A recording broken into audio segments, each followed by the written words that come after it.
आज हम पढ़ेंगे वेव, तरंग। तरंग का नाम सुनते ही हमारे दिमाग में एक छवि जो उभरती है वो होती है पानी की लहरें या ध्वनि की तरंगें। वास्तव में ये एक माध्यम है जिसके द्वारा एनर्जी एक लेवल से दूसरे लेवल तक पहुंचती है, या आप ये कह सकते हो कि एक पॉइंट से दूसरे पॉइंट तक पहुंचती है। तो ऐसी तरंगें जिनको एक पॉइंट से ए पॉइंट से लेके बी पॉइंट तक पहुंचने के लिए किसी माध्यम की जरूरत पड़े, यानी कि किसी मीडियम की जरूरत पड़ती है, तो ऐसी तरंगों को हम यांत्रिक तरंगे कहते हैं। यांत्रिक तरंगे यानी कि मैकेनिकल वेव्स।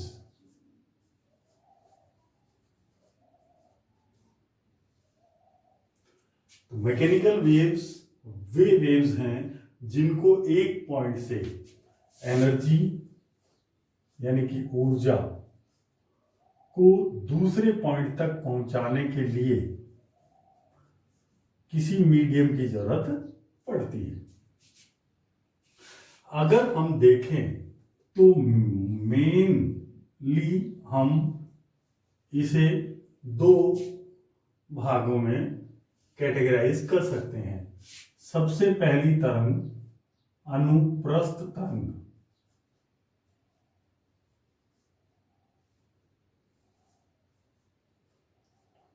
वास्तव में ये तरंगें जो होती हैं इनको माध्यम के कणों के कंपन की दिशा और तरंग के संचरण की दिशा के आधार पर वर्गीकृत किया जाता है। अनुप्रस्थ तरंग यानी कि ट्रांसवर्स वेव, अनुदैर्ध्य तरंग यानी कि लॉन्गिट्यूडिनल वेव।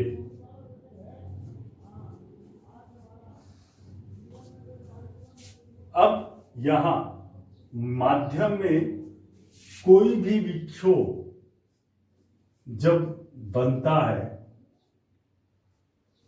तो उस विक्षोभ की जो ऊर्जा है वह ऊर्जा एक पॉइंट से दूसरे पॉइंट तक पहुंचती है, लेकिन माध्यम में जो कण हैं वो अपने ही स्थान पर कंपन करते हैं। इस विक्षोभ के कारण माध्यम के कण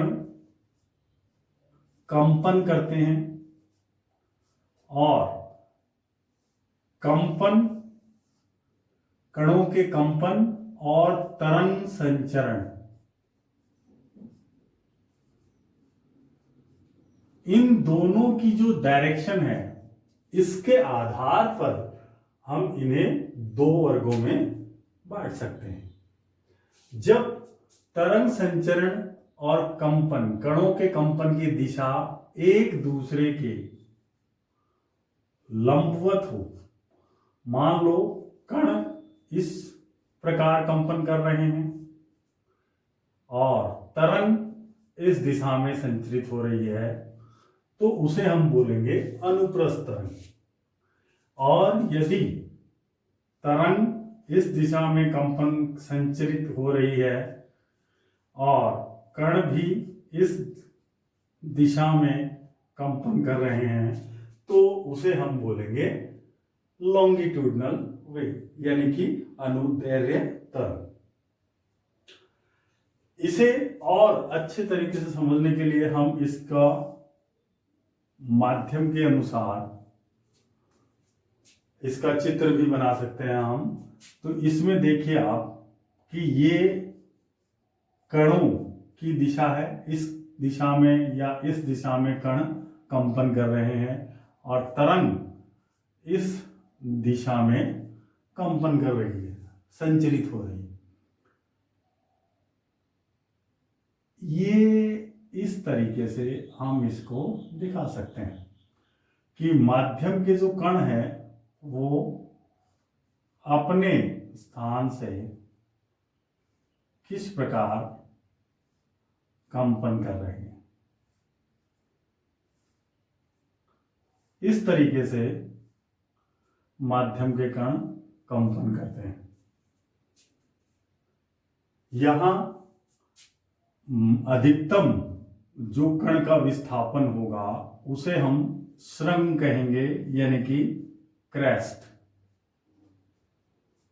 और जो नेगेटिव डायरेक्शन में, ये पॉजिटिव फेज में, ये नेगेटिव फेज में, इसे हम बोलेंगे ट्रॉफ, यानी कि गर्त।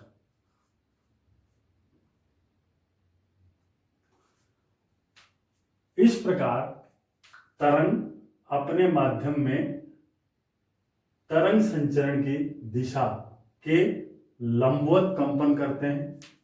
और यहां अगर हम देखें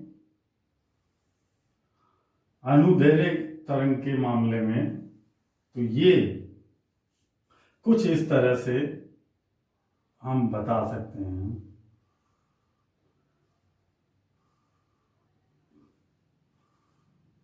इस प्रकार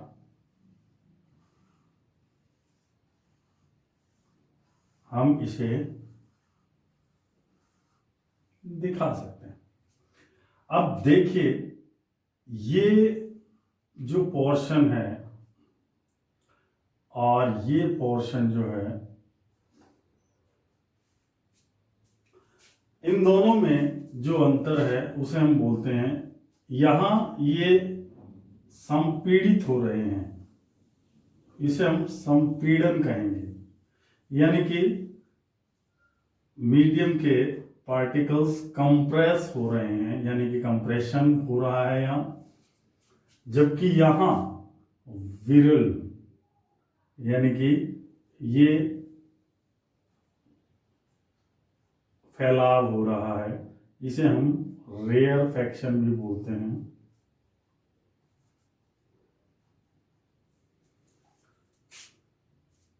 यहां माध्यम के कण इस दिशा में कंपन कर रहे हैं और तरंग भी इस दिशा में कंपन कर रही है।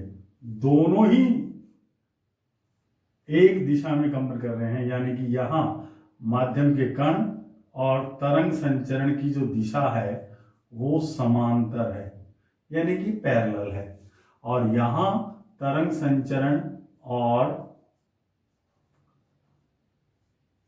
कणों के कंपन का जो दिशा है वो लंबवत है। तो ये इस प्रकार दो तरंगें होती हैं, अनुप्रस्थ तरंग, अनुदैर्घ्य तरंग। इन दोनों तरंगों में माध्यम के कणों का तरंग की दिशा से जो संबंध है उसके आधार पर ये दोनों तरंगें बताई जाती हैं। इस प्रकार यांत्रिक तरंगों को हम दो भागों में वर्गीकृत कर सकते हैं। पहला भाग अनुप्रस्थ तरंग, दूसरा भाग अनुदैर्घ्य तरंग। अनुप्रस्थ तरंगें वो है जिसमें माध्यम के कण तरंग दिशा की, संचरण की दिशा के लंबवत कंपन करते हैं, और अनुदैर्घ्य तरंग में माध्यम के कण तरंग संचरण की दिशा के समांतर कंपन करते हैं। में अगर एग्जाम्पल की बात करें, उदाहरण की बात करें, तो यहां हमारे पास बहुत ही सुंदर उदाहरण होगा कि अगर हम किसी रस्सी के एक सिरे को किसी भी वस्तु से बांध दें, टाई कर दें, और फिर दूसरे सिरे को अगर हम उस पर विक्षोभ उत्पन्न करें, तो वो विक्षोभ कुछ इस तरह से इस पे उत्पन्न होगा, और ये विक्षोभ इस पॉइंट से लेके इस पॉइंट तक आसानी से पहुंच जाएगा। लेकिन रस्सी अपने स्थान पर ही रहती है। दूसरा एग्जाम्पल हम इसका ले सकते हैं कि मान लो एक शांत तालाब है जिसमें जो जल है वो बिल्कुल शांत है। यदि हम इस तालाब के मध्य में एक पत्थर डालते हैं तो पत्थर डालने से इस तालाब के पानी में कुछ इस तरह की लहरें उत्पन्न होंगी और ये लहरें इस पानी के तालाब के किनारों तक पहुंच जाएंगे। यानी कि आपने पत्थर डाला सेंटर में तालाब के, लेकिन उसका जो असर आया वो तालाब के किनारे तक आया, यानी कि उसके इस छोर तक, सारे छोर तक इसका प्रभाव पड़ा।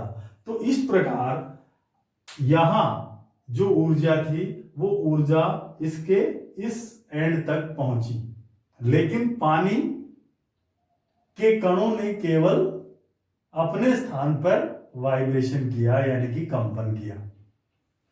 ये दोनों एग्जाम्पल हम अनुप्रस्थ तरंग में ले सकते हैं। अनुदैर्ध्य तरंग का अगर हम देखें तो मान लो दीवार के किसी पॉइंट पे हमने एक स्प्रिंग को टाई कर दिया है, बांध दिया है, और इस स्प्रिंग को अगर मैं इस साइड में खींचता हूं तो कुछ इस तरह की ये स्प्रिंग बन जाएगी।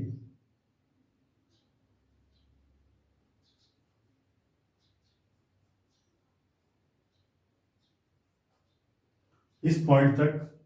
तो और यहां से जैसे ही हम इस स्प्रिंग को छोड़ेंगे तो ये स्प्रिंग कुछ इस तरह से यहीं पे रह जाएगी, इस प्रकार। और फिर ये स्प्रिंग यहां तक गई, फिर ये स्प्रिंग यहां, इस प्रकार ये स्प्रिंग हॉरिजेंटली मूवमेंट करती रहेगी। इसका मतलब यह है कि जो माध्यम के कण हैं वो तरंग संचरण की दिशा के समांतर कंपन कर रहे हैं। इसे हम कह सकते हैं कि ये अनुदैर्ध्य तरंग का बहुत ही अच्छा उदाहरण है। इसके अलावा वायु या एयर में, वायु क्षेत्र में जब वायु में कोई भी ध्वनि तरंग जब संचरित होती है, ध्वनि तरंग, उसका एग्जाम्पल भी आप बता सकते हो। साउंड वेव जब एक पॉइंट से दूसरे पॉइंट तक जाती है तो उसे भी आप अनुदैर्ध्य तरंग के उदाहरण के तौर पर ले सकते हैं। तो हमारे पास दोनों तरंगों के लिए दो दो उदाहरण हो गए हैं। अनुप्रस्थ तरंग यानी कि ट्रांसवर्स वेव के लिए आप एक रस्सी को किसी सिरे, एक सिरे को रस्सी के बांधो, दूसरे सिरे से अगर आप उसमें विक्षोभ उत्पन्न करते हो तो वो विक्षोभ एक स्थान से दूसरे स्थान तक, दूसरे एंड तक पहुंचेगा। ऐसे ही अगर आप किसी पानी के तालाब में एक पत्थर डालते हो तो उसमें लहरें बनेंगी और वो लहरें बनकर उस तालाब के किनारों तक पहुंचेंगी। ये दोनों एग्जाम्पल आप अनुप्रस्थ तरंग में दे सकते हो। इसमें अनुदैर्ध्य तरंग में आप एक स्प्रिंग का एग्जाम्पल ले सकते हो कि स्प्रिंग का एक सिरा हमने दीवार के साथ में टाई किया, बांध दिया, और दूसरे सिरे को हमने खींच के छोड़ा, तो वो स्प्रिंग इस तरीके से मूव करेगी। यानी कि मीडियम के पार्टिकल्स भी इसी डायरेक्शन में मूव कर रहे हैं और हमारी जो वेव है वो भी इसी डायरेक्शन में मूव कर रही है। ऐसा ही एग्जाम्पल आप एयर में जब कोई वेव, साउंड वेव मूव करती है उसमें ले सकते हो। तो ये दोनों एग्जाम्पल आप लॉन्गिट्यूडनल के लिए ले सकते हो और ये दोनों एग्जाम्पल आप ट्रांसवर्स के लिए ले सकते हो।